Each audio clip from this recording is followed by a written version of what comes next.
Jesus says, no, I just want you. I just want you to come and follow me. I just want you to become a part of my family. I want you to turn away from your sinful desires, and I want you to follow me, because when you do that, when you follow me, it's everlasting and it will last forever.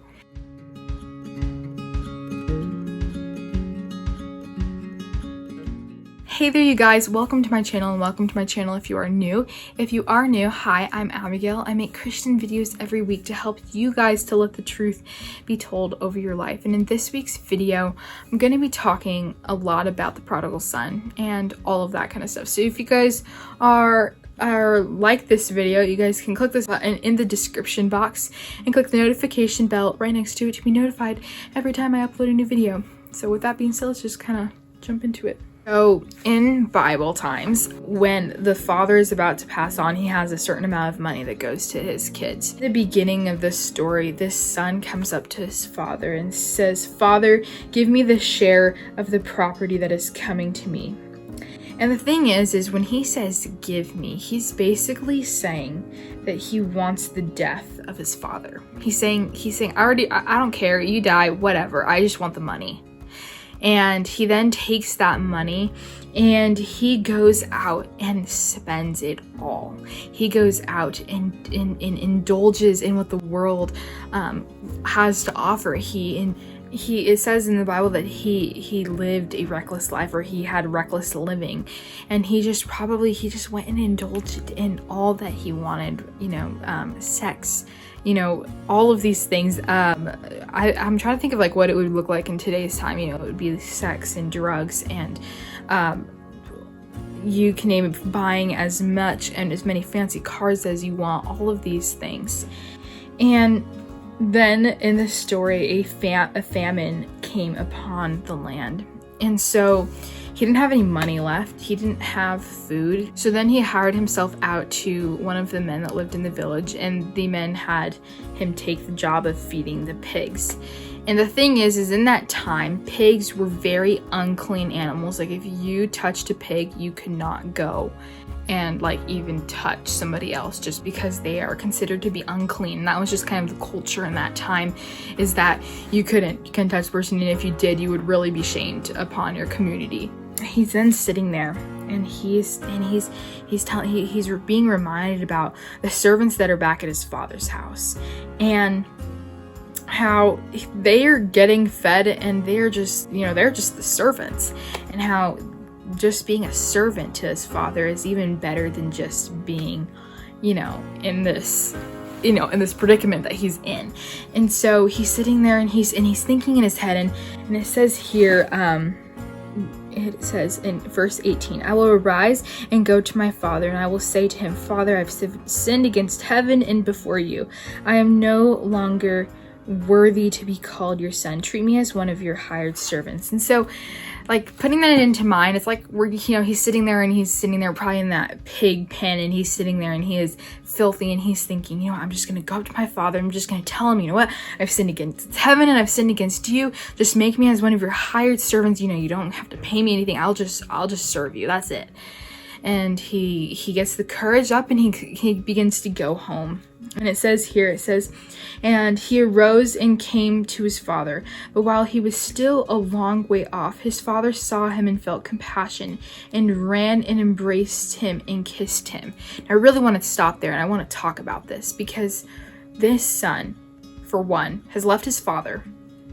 He's taken his inheritance and just did whatever the heck he wanted with it. He just spent it all recklessly.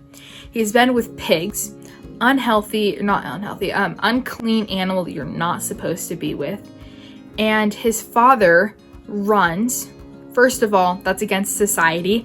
You don't run. That is for women and children in this time. So he runs. So the father is breaking society barriers already. He's running. And the other society barrier is that he's going and kissing his son, who has just been with pigs, an unhealthy and clean animal. So he literally crosses all of these social lines here, and is going against all of these rules, quite ridiculous rules, if you ask me, that the Pharisees have. And he's going out to this son of his. And his son tells him, I've sinned against heaven, I've sinned against you, I'm no longer worthy to be called your servant, or your son, I will just be a servant. And how does the father respond? The father said to his servants, bring quickly the best robe and put it on him, and put a ring on his hand and shoes on his feet, and bring the fattened calf and kill it, and let us eat and celebrate. For my son was dead and is alive again. He was lost and is now found. And they began to celebrate. I love that story because it's literally the example of Jesus and what Jesus did. We ran against him. We used our money or our lives recklessly. And yet Jesus still says, I love you. And Jesus still says, I want you. I want you to come back home. I want you to come back and follow me. And this story is such an example of what Jesus did. Jesus crosses social barriers throughout all of the Gospels. He is crossing social barriers left and right. And that's exactly what the Father does in this story as well, as he crosses social barriers. Jesus, is not supposed to hang out with the Samaritan people. And what does he do instead of going around the country, I don't know if it's the country, I can't remember which one. Instead of going around, he walks right through it and starts talking with a woman who has had 5 husbands.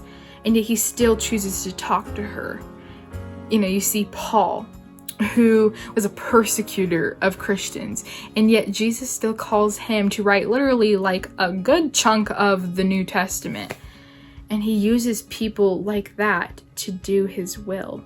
Like, how crazy is that? And the thing with this story is that I really want to give you guys the opportunity is that we don't have the rest of our life to sit here thinking, well, there's Jesus, or I can follow my own desires. I'm just going to follow my own desires. And then once, the time comes, I'll just follow Jesus. You have the decision right now. You're not promised the next second, the next minute, the next month, the next year.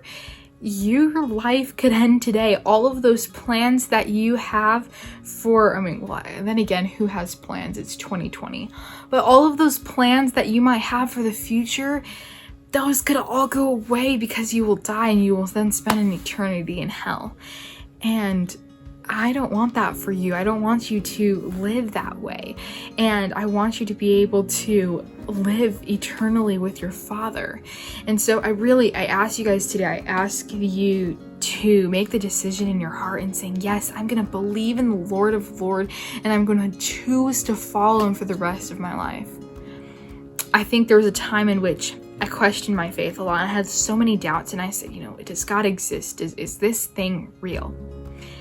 And what blew me away every single time was that how broken I am and how messed up I am, and yet God still chose to forgive me despite all of that. He still chose to put himself up on a tree so that he could spend an eternity with me. And honestly, even if that wasn't real, like, what kind of hope is that the God that created the heavens and the God that created the stars came down to this earth and said, I want you to spend the rest of your life and into eternity with me. And he loved me that much to die for me. Even if that wasn't true, like, even if that this is just some myth, which it's not because it's recorded in this whole book, But even if that wasn't true, like, what kind of, like, that's hope right there. All of the other religions talk about how much you have to do this and do this and do this and do this and do this, and Jesus says, no, I just want you. I just want you to come and follow me. I just want you to become a part of my family. I want you to turn away from your sinful desires, and I want you to follow me, because when you do that, when you follow me, it's everlasting and it will last forever. That's what he wants for you. That's what he wants you to do. He wants you to become a part of his family. He's knocking at your door of your life and saying, let me in. Let me lead you. Let me lead your life. Let me lead your relationships that are in your life. Let me lead every part of you. Let me be the foundation for your life. Is God the foundation of your life today? If he isn't, allow him to do that. Allow him to be that in your life. We aren't guaranteed another minute on this earth. We aren't guaranteed the next second.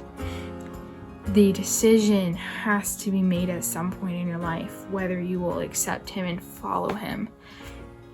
And I encourage you guys to do that. I encourage you to think about this, because this is the matter of your eternity, where you're going. And there's no in between. There's no, I'm going to go to church, but then I'm also just going to, indulge in these desires of the flesh. There's no in between. It's either you're all in or you're all out. And here's the thing. When you follow Jesus, you're going to mess up. I mess up all the time.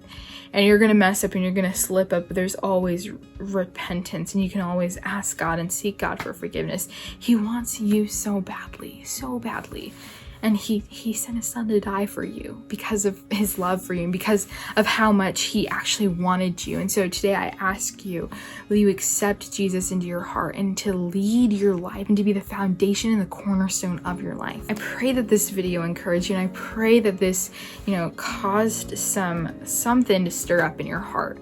And I pray that God will use this to make his name be glorified. He has done so many great things. And I thank you guys all for watching. And stay tuned for Wednesday's video, because I don't know what kind of video I'm filming, but there will be a video up on Wednesday. With that being said, I will catch you guys all on Wednesday with another video. I will see you guys next time. Bye, guys.